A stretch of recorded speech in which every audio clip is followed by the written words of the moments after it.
성도님들 반갑습니다. 올해 우리 교회 표어는 주여 우리로 힘써 여호와를 알게 하소서입니다. 그래서 올해 우리 교회는 전교인 말씀 묵상 운동을 진행하고 있는 가운데 있습니다.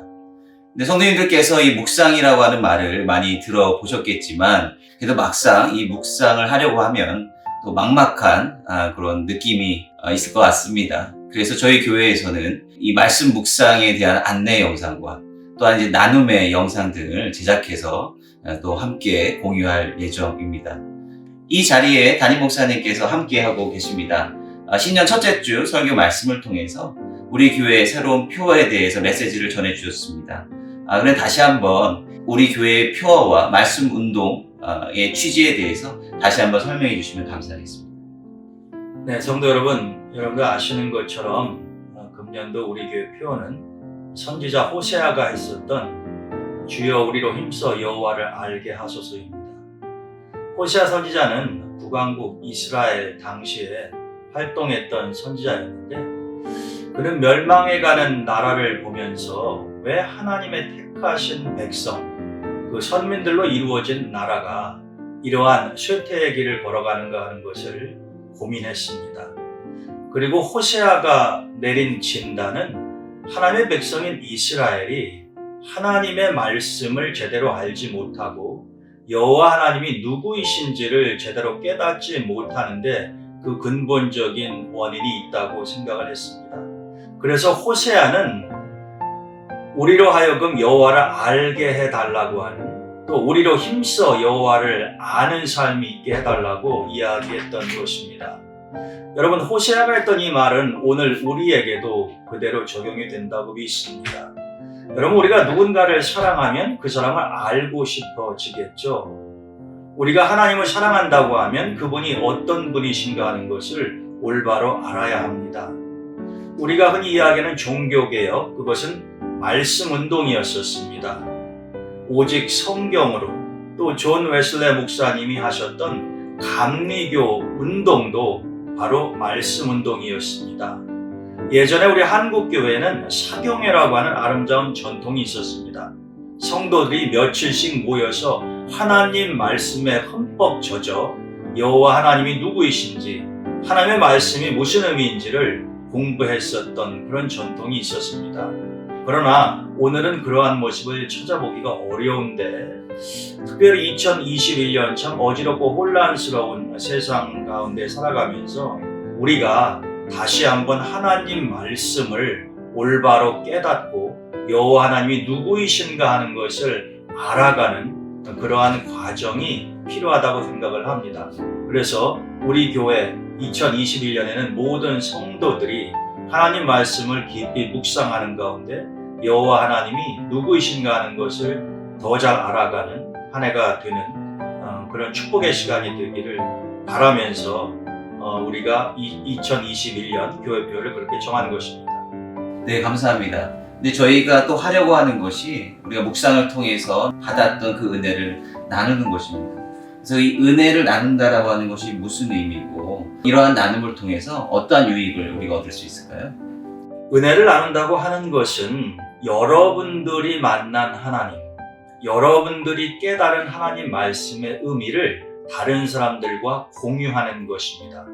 물론 말씀 묵상을 통해서 여러분들이 깨달은 은혜는 개인적인 것이 될 수도 있습니다만, 여러분들이 말씀을 깊이 읽고 묵상하는 가운데 분명히 성령님께서 여러분들로 하여금 깨닫고 느끼게 해주시는 부분이 있을 겁니다. 그리고 때로는 여러 가지 방법으로 또 여러분들이 개인적으로 하나님 음성을 듣거나 만나는 기회도 있을 수 있다고 생각을 합니다. 중요한 것은 여러분들이 받은 것이 무엇이든 그것을 다른 사람들과 나누는 것이 중요하다라고 하는 것입니다. 은혜라고 하는 말은 하나님께서 우리에게 공짜로 주신 선물이다라고 하는 뜻입니다. 여러분들이 하나님에게 받은 선물을 다른 사람들과 같이 나눌 수 있다고 한다면 그 기쁨이 배가 되지 않겠습니까? 여러분들이 잘 아시는 오병이어의 기적도 그런 이야기 아닙니까? 한 소년이 가지고 있었다고 하는 오병이어를 그가 혼자 먹었었다고 한다면 자신은 배가 불렀겠지만 주변에 있는 모든 사람들에게는 아무런 도움이 되지 않았을 것입니다. 그러나 그것이 주님의 손에 들려졌고 그가 가지고 있었던 것이 주님의 손을 통해서 다른 사람들과 같이 나눔의 역사를 이루었을 때에 그곳은 바로 천국잔치가 벌어졌던 곳이라고 우리가 이야기할 수 있을 것입니다. 기쁨은 나누면 배가 되고 슬프면 나누면 절반이 된다라고 하는 말이 있습니다. 여러분들이 말씀 묵상을 통해서 하나님에게 받은 은혜를 다른 사람들과 같이 나누는 것은 여러분들뿐만 아니라 다른 사람에게도 큰 유익이 있으리라고 확신합니다. 네, 감사합니다. 여러분들께서 이 말씀 묵상을 통해서 받으셨던 은혜나 또 간증 혹은 좀 본문에 대한 질문이 있다면 동대문교회 카카오톡 이 채널을 친구 추가하셔서 이 채널을 통해서 여러분들께서 올리실 수 있습니다. 또한 이 채널을 통해서 예배 영상이라든지 다양한 교회 소식들도 접할 수 있으니 여러분들의 많은 이용 부탁드리겠습니다. 금주 생명의 삶 말씀 묵상 본문은 마태복음입니다. 마태복음에 대한 개략적인 소개 말씀을 해주실 수 있으실까요? 네, 여러분들이 처음 하시는 말씀 묵상은 마태복음인데 여러분들 아시는 것처럼 성경에는 사복음서가 나와 있습니다. 마태, 마가, 누가, 요한이죠. 저자 이름도 다를 뿐만 아니라 그 주안점도 다릅니다.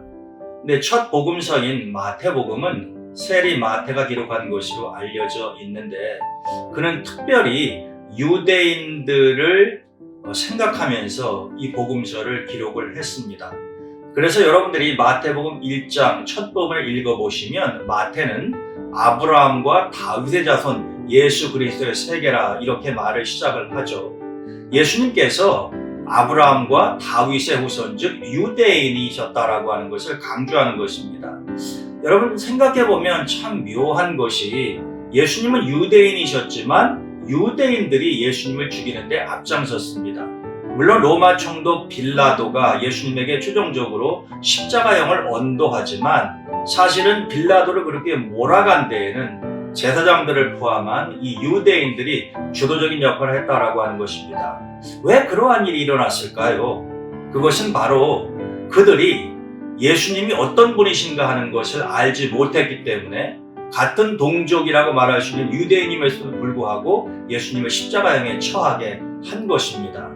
그것을 마태는 의식하면서 이 예수님이 유대인으로서 우리에게 오셨고 또 유대인들이 제대로 예수님을 알지 못해서 그분을 십자가에 처하게 되었기 때문에 예수 그리스도의 복음이 유대인들에게도 필요한 것임을 마태는 강조하고 있는 것입니다. 나중에 여러분들이 누가복음을 묵상하시게 되면 누가는 이방인이었습니다. 그렇기 때문에 누가는 자신의 복음서를 기록하면서 유대인보다는 이방인들에게 더 초점을 맞추어서 자신의 글을 써나가게 되죠. 유대인이냐 이방인이냐 그 상관의 구별은 별 의미가 없습니다. 모두가 다 하나님의 백성이고 그들은 구원을 받아야 할 대상이기 때문에 그렇습니다. 마태복음은 이러한 특징을 가지고 있다고 하는 것을 여러분들이 아시고 묵상하시면 도움이 될 겁니다.